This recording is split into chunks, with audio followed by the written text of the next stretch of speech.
आवाज बघा, एकदम खुसखुशीत आणि कमी तेलकट इथं चकली तयार झालेली आहे. फक्त 2 चमचे तेलामध्ये इथं आपण मस्त अशी खुसखुशीत आणि कमी तेलकट चकली बनवलेली आहे. फक्त 2 चमचे. हो, तुम्हाला विश्वास बसत नसेल, बघा ही अगदी कमी तेलकट आणि खुसखुशीत एकदम भन्नाट अशी दिवाळी स्पेशल रेसिपी आपण घेऊन आलेलो आहे. 2 चमचे तेलामध्ये चकली कशी बनवली त्याचा पूर्ण व्हिडिओ डिटेलमध्ये मी सांगितलेला आहे, त्यामुळे व्हिडिओ स्किप करू नका. चला आपण लगेच चकली बनवायला सुरुवात करूया. इथं आपण घेतलेलं आहे 1 किलो पीठ. इथं आपण 1 किलो चकली भाजणी घेतलेली आहे. चकली भाजणी बनवतानाचा रेसिपीचा व्हिडिओ जो आहे तो आपल्या डिस्क्रिप्शन बॉक्समध्ये तुम्हाला मिळेल. भाजणी कशी तयार करायची हा सगळा व्हिडिओ तुम्हाला खाली लाईव्हमध्ये दिलेला आहे डिस्क्रिप्शन बॉक्समध्ये, तिथे जाऊन नक्की चेक करा. तर इथं 1 किलो भाजणी घेतलेली आहे. त्यासाठी इथं दुसऱ्या भांड्यामध्ये एक समान भांडं घ्यायचं आहे. दुसऱ्या भांड्यामध्ये पाऊण भांडं इथं मी पाणी घेतलेलं आहे. तर आपण कुठल्याही भांड्यानं पीठ मोजून घेऊ शकतो. तर इथं मी पीठ मोजून घेतलेलं आहे. एक भांडं जर पीठ असेल तर तिथं पाऊण भांडं आपण इथं पाणी घ्यायचं आहे. आता यामध्ये 2 चमचे तेल घातलेलं आहे. कढई गरम करण्यासाठी ठेवलेली आहे आणि कढईमध्ये घातलं 2 चमचे तेल. फक्त 2 चमचे तेल इथं मी कढईमध्ये घातलेलं आहे आणि त्यामध्ये घातलं 1 चमचा लसूण. ठेचलेलं लसूण आपण यामध्ये इथं 1 चमचा घातलेला आहे. आता जे मोजून घेतलेलं पाणी आहे ना, तर त्या थोडंसं लसूण लालसर झाला की त्या कढईमध्ये ओतायचं आणि याला मस्त अशी उकळी काढून घ्यायची आहे. बघा इथं पाणी सुद्धा ज्या भांड्याने पीठ मोजून घेतलं त्याच भांड्याने इथं पाणी मोजून घ्यायचं आहे. मोजून घेतलेलं पाणी आपण कढईमध्ये ओतलं, याला मस्त अशी उकळी काढून घ्यायची. इथं आपण घेतलेली आहे हळद, तिखट, मीठ, धणे पावडर, ओवा आणि तीळ. तर हे घेतलेलं सगळं साहित्य जे आहे ते पाण्यामध्ये घालायचं आणि आता या पाण्याला व्यवस्थित अशी उकळी काढून घ्यायची. सगळं साहित्य पाण्यामध्ये मिक्स करून घ्यायचं आणि याला व्यवस्थित अशी उकळी काढून घ्यायची आहे. बघा याची उकळी काढून घ्यायची, मस्त अशी खळखळ उकळी काढून घ्यायची. इथे बघू शकता पाण्याला चांगली उकळी आलेली आहे. आता आपण ज्या भांड्याने पीठ मोजून घेतलं ना, ते भांड्यातलं पीठ आपण थोडं थोडं करून या पाण्यामध्ये मिक्स करून घ्यायचं आहे. बघा तर हे सगळं गॅसची फ्लेम आपण लो ठेवायची आणि हे सगळं जे आपली भाजणी आहे तर या उकळलेल्या पाण्यामध्ये घालायची. ही उकळलेल्या पाण्यामध्ये घातल्यानंतर व्यवस्थित त्याला मिक्स करून घ्यायचं अगोदर. तर ही सगळी प्रोसेस मी कढईमध्ये करते, त्यामुळे तुम्ही ही प्रोसेस पातेल्यामध्ये सुद्धा केली तरी काहीच हरकत नाही. व्यवस्थित आधी मिक्स करून घ्यायचं. थोडंसं पाणी कमी पडलं तरी चालेल, पण जास्त पाणी झालं तर त्याला भाजणी अजून जास्त त्यामध्ये ओतावी लागेल. त्यामुळे इथं जेवढं पीठ घेतलं ना त्याच्या अर्धं पाणी घ्यायचं आहे. तर बघा इथं मी परफेक्ट प्रमाण सांगितलेलं आहे. समजा तुम्ही 2 वाट्या पीठ घेतलं तर 1.25 वाटी याला पाणी घ्यायचं आहे. वाटीच्या प्रमाणामध्ये जर तुम्ही घेणार असाल. सगळं पीठ व्यवस्थित मिक्स करून घेतलं पाण्यामध्ये. याला आता एक 10 मिनिटासाठी झाकण ठेवून देते. बघा अगदी 10 ते 12 मिनिटं याला झाकून ठेवून दिलं होतं. तर याला व्यवस्थित असं वाफवून घेतलेलं आहे. आधीच आपण ही भाजणी व्यवस्थित अशी भाजून घेतलेली आहे. आता याला गरम पाण्यामध्ये घालून व्यवस्थित असं या पिठाला वाफवून घेतलेलं आहे आपण. हो 10 मिनिटं याला व्यवस्थित असं वाफवूनच घ्यायचं आहे. वाफवल्यानंतर काय होतं आपलं हे पीठ ना हलकं फुलकं होतं. तर पीठ अगदी गरमच आहे आपलं हे पीठ, त्यामुळे काय होतं हाताला चटका बसतो. याला व्यवस्थित मिक्स करून घेते आणि आता हे पीठ जे आहे ते चांगलं वाफवून घेतलेलं आपण एका परातीमध्ये काढून घेऊया. आता तुम्हाला वाटत असेल याला पाणी कमी पडलंय की काय, थोडंसं पाणी कमी जास्त झालं तर कमी पडलं तरी काही हरकत नाही, पण जास्त झालं तर आपल्याला वरून अजून भाजणी घालावी लागेल आणि ते प्रमाण आपलं बिघडेल. त्यामुळे व्यवस्थित असं परफेक्ट प्रमाण इथं मी सांगितलेलं आहे. इथं सांगितलेल्या टिप आणि ट्रिक जर वापरली ना तुमची चकली अजिबात बिघडणार नाही. आणि हो ही चकली अशा पद्धतीनं बनवली ना तर तेलकट सुद्धा होणार नाही. आता तेलकट चकली का होते पुढे व्हिडिओमध्ये मी तुम्हाला सांगणार आहे. तर थोडं थोडं हाताला कोमट पाणी लावून हे पीठ व्यवस्थित असं मळून घ्यायचं आहे. तर पीठ अगदी गरम आहे, हाताला खूप पोळतंय, चटके लागतायत, तरी सुद्धा मी हळूहळू पीठ हे मळून घेते. सुरुवातीला जर हाताला खूप चटके लागत असतील तर थोडंसं ग्लास किंवा फुलपत्राच्या साहाय्याने याला व्यवस्थित असं चुरून घेतलं तरी चालेल. पण मी थोडं थोडं गोळा घेऊन थोडं थोडं पाण्याचा हात घेऊन याला व्यवस्थित असं मळून घेते अगोदर. तर बघा थोडे थोडे गोळे थोड्या थोड्या प्रमाणात करून एकदम मोठा गोळा याचा मी तयार करणार आहे. बघा पीठ अगदी गरम आहे, हाताला चटके बसतायत. गरम आहे तोवरच पीठ मळून घ्यायचं आहे आपल्याला. हे बघा थोडं थोडं कोमट पाणी यामध्ये घालायचं आणि याचा इथं बघा मस्त असा गोळा मोठा तयार करून घेतलेला आहे. बघा अगदी थोडं थोडं पाणी म्हणजे पीठ घ्यायचं थोडं थोडं, कारण हे पीठ ना खूप गरम आहे.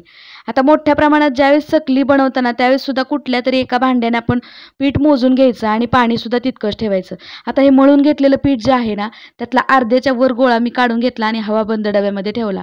आणखीन सुद्धा पीठ गरमच आहे, कारण आपल्या चकल्या बनवायला खूप वेळ लागतो. बनवायला तर वेळ लागत नाही पण चकली तळत असताना आपल्याला चकल्या तळताना खूप वेळ लागतो. त्यामुळे काय होतं, आपण जे बनवलेलं पीठ आहे ते गार होतं.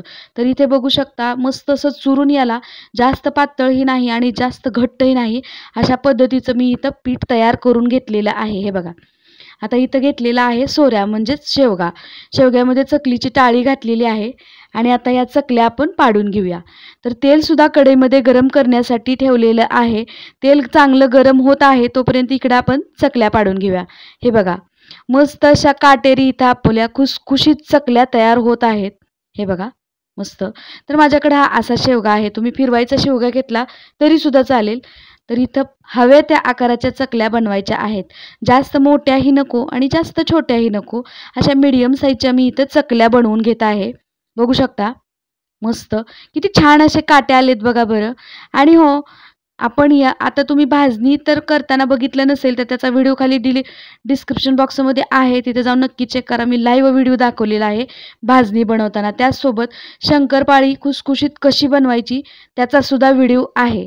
शंकरपाळीसुद्धा आपल्या पद्धतीने जर तुम्ही बनवली ना, तर ती शंकरपाळी कधीच बिघडणार नाही. तर इथं आपण ताटावरती आपण चकल्या पाडून घेतलेल्या आहेत. 2 ते 3 चकल्या तयार करून घेतलेल्या आहेत आपण. आता गॅसवरती तेल चांगलंच गरम झालेलं आहे. थोडासा गोळा टाकून बघायचा. तेल आता चांगलं तापलेलं आहे आपलं. आता हे तापलेलं तेल आहे त्यामध्ये आपण तयार करून घेतलेले 2 ते 3 चकलीचे वेडे सोडायचे आहेत. बघा मस्त. तर तेल अगदी कडकडीत गरम हवं, कारण तुम्ही कोमट तेलामध्ये जर चकल्या सोडल्या तर चकल्या तेलामध्ये विरघळतात. त्यामुळे तेलाचं टेम्परेचरसुद्धा खूप महत्त्वाचं आहे. तर तेल अगदी कडकडीत गरम करायला हवं आणि गॅसची फ्लेम आपण मीडियम ठेवायची आहे.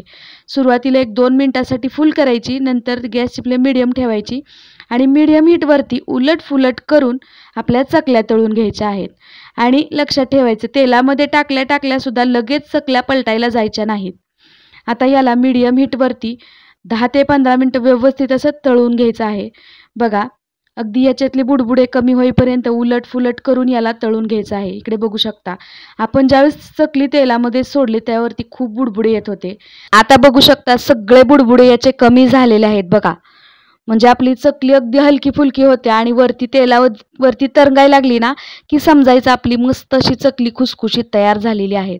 थोडेसे बुडबुडे अजून आहेत तरीसुद्धा वरती तेलावरती चकली तरंगत आहे. तर आपली चकली तळून तयार झालेली आहे. चकली काढण्या अगोदर सुद्धा 1-2 मिनिटं आपला गॅसची फ्लेम फुल करायची आहे, म्हणजे आपल्या चकल्या कुरकुरीत आणि खुसखुशीत दोन्ही होणार आहेत. त्यामुळे अशा पद्धतीनं जर तुम्ही चकल्या बनवल्यात तर तुमच्या चकल्या अजिबात बिघडणार नाहीत. तुम्हाला जर आणखीन काही चकलीच्या टिप्स हव्या असतील तर मला कमेंट बॉक्समध्ये सांगा, विचारा. मी नक्की तुम्हाला कमेंट बॉक्समध्ये उत्तर देण्याचा प्रयत्न करेल. तर इकडे बघू शकता आपण चकलीचा एक बॅच तळून तयार केली, म्हणजे एक बॅच तळून घेतली. कारण सुरुवातीला तळून बघायचे चकल्या आपल्या व्यवस्थित होतात की नाही. सुरुवातीला 1 ते 2 चकल्या तळायच्या, नंतर तेलाला ताव आलेला असतो ना, त्यामुळे 5-6 चकल्या एकदम तळल्या तरी काहीच हरकत नाही. तर इकडे बघू शकता एकदम 4-5 चकल्या मी तेलामध्ये सोडल्या आणि याला व्यवस्थित असं उलटफुलट करून मस्त असं खुसखुशीत होईपर्यंत तळून घेतलं. लक्षात ठेवायचं, चकली तेलातून काढण्या अगोदर 2 मिनिटं गॅस फुल ठेवायचा. प्रत्येक वेळेस तुम्ही चकली तेलातून काढण्या अगोदर गॅसची फ्लेम फुल करायची, मग चकली तेलातून काढायची. तर खाली आपली लगेच चकल्या तयार करून ठेवायच्या. वरच्या चकल्या तळून होईपर्यंत खाली 4-5 चकल्यात तयार करून ठेवलेल्या असाव्यात, म्हणजे आपले चकल्याही पटकन उरकतात. तर चकली करत असताना एकच गोष्ट लक्षात ठेवायची, जसं चकली चुरून व्यवस्थित मेहनतीनं करतो त्याच पद्धतीनं तळण्याची सुद्धा त्याला मेहनत घ्यायची आहे. आपल्या चकल्यात तळत असताना त्याला पेशन्स फार लागतो, कारण चकली तळायला खूप वेळ लागतो. कुठलाही फराळाचा पदार्थ असू दे, व्यवस्थित तळला ना तो खमंग आणि खुसखुशीत होतो. चकली बघा अगदी खुसखुशीत झालेली आहे, आतपर्यंत पोकळ झालेली आहे, कुठेही चकली कच्ची राहिलेली नाहीये. जर आपण चकल्या मीडियम हीटवरती तळल्या तर आपल्या चकल्या खुसखुशीत होणार आणि अजिबात तेलकट होणार नाहीत. आता आणखीन एक टिप तेलकट न होण्यासाठी चकल्या, ज्यावेळेस तुम्ही चकल्या बनवायला पाणी उकळण्यासाठी ठेवता त्यामध्ये तेलाचं मोहन अजिबात घालायचं नाही. का घालायचं नाही? कारण आपल्या चकल्या तेलकट होऊ शकतात. त्यामुळे पिठामध्ये किंवा पाण्यामध्ये अजिबात तेलाचं मोहन घालायचं नाही. इथे सांगितलेल्या पद्धतीनं जर तुम्ही चकल्या बनवल्या ना तर तुमच्या चकल्या संपेपर्यंत खुसखुशीत तर राहणारच, तर तेलकटसुद्धा होणार नाहीत. आणखीन काही टिप्स असतील तर व्हिडिओच्या खाली कमेंट बॉक्समध्ये मला नक्की विचारा, तुम्हाला नक्कीच शेअर करेन. आणि आजपर्यंत कोणीही सांगितल्या नसतील अशा सगळ्या टिप्स मी तुमच्यासोबत शेअर केलेल्या आहेत. तर माझी ही चकलीची रेसिपी तुम्हाला कशी वाटली? पहिल्यांदाच आपल्या चॅनेलवरती चकलीचा व्हिडिओ आलेला आहे. रेसिपी थोडी जरी आवडली असेल ना तर व्हिडिओला लाईक, शेअर आणि चॅनेलला सबस्क्राईब जरूर करा. आणि हो, दिवाळीच्या सगळ्यांना हार्दिक शुभेच्छा. नक्की या पद्धतीने चकल्या करा, संपेपर्यंत तुमच्या चकल्या कुरकुरीत राहणार आहेत. चला पुन्हा भेटूया अशाच एका छानशा साध्या सोप्या आणि कुरकुरीत रेसिपीसोबत. तोपर्यंत मस्त खावा आणि मजेत राहावा. व्हिडिओ पाहिल्याबद्दल धन्यवाद. आपल्या चॅनलवरचे फराळाचे पदार्थ पाहिले नसतील खाली डिस्क्रिप्शन बॉक्स चेक करा. चला बाय एव्हरीवन.